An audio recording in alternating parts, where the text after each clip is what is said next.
পূর্ণ রাজ্যের মর্যাদা ও সাংবিধানিক সুরক্ষার দাবিতে থমথমে পরিস্থিতি বিরাজ করছে ভারতের লাদাখে।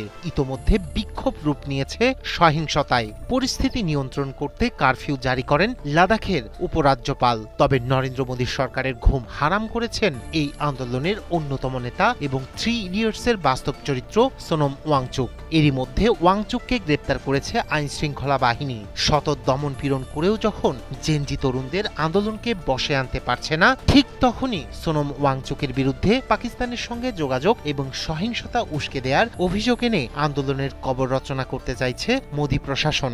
তবে এর কঠোর সমালোচনা করেছে কংগ্রেস সহ অন্যান্য বিরোধী দল।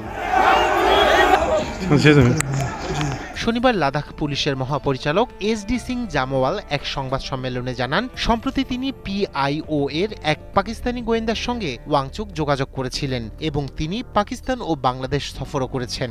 জম্মু ও কাশ্মীর পুলিশের পক্ষ থেকে জানানো হয়, গত বুধবার লাদাখে সহিংসতায় 4 জন বিক্ষোভকারী নিহত হওয়ার ঘটনায় ওয়াংচুককে উস্কানিদাতা হিসেবে গ্রেপ্তার করা হয়।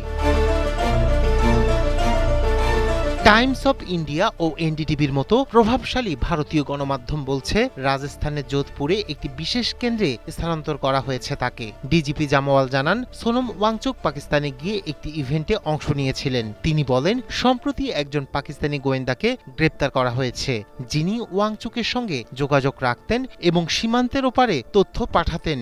রেকর্ড থাকার কথা জানিয়ে ওই কর্মকর্তা বলেন, ওয়াংচুক পাকিস্তানের ডনের একটি অনুষ্ঠানে অংশ নিয়েছেন, বাংলাদেশেও গিয়েছেন।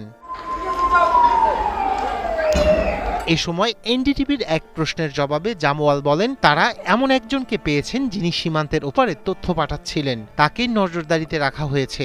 জামওয়াল বলেন, সোনম ওয়াংচুকের উস্কানির ইতিহাস রয়েছে। তিনি আরব বসন্ত, নেপাল ও বাংলাদেশের আন্দোলনের উদাহরণ টেনে বক্তব্য দিয়েছেন। এছাড়া ওয়াংচুকের বিরুদ্ধে বিদেশি অর্থায়ন আইন লঙ্ঘনের অভিযোগও তদন্তাধীন বলে জানান DGP। অধিকারকর্মী সোনম ওয়াংচুকের গ্রেপ্তার খবর ছড়িয়ে পড়তেই সরব হয়েছে বিজেপি বিরোধী শিবির। কংগ্রেসের মুখপাত্র জয়রাম রমেশ অভিযোগ করেছেন, বিজেপি সরকার লাদাখে আইনের শাসন বজায় রাখতে ব্যর্থ। সেই দায় আড়াল করতেই পরিবেশ কর্মীকে গ্রেপ্তার করা হয়েছে। তৃণমূল কংগ্রেস এবং আম আদমি পার্টি সহ একাধিক বিরোধী দলও গ্রেপ্তারের নিন্দা করেছে। ওয়াংচুকের মুক্তির দাবিতে দিল্লিতে মোমবাতি মিছিলও করেছে আম আদমি পার্টি।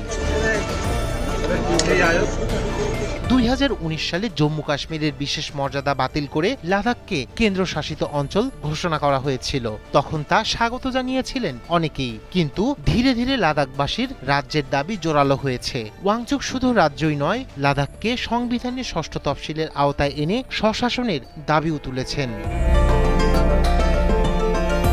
রায়হান কবির শুভ্র, 71।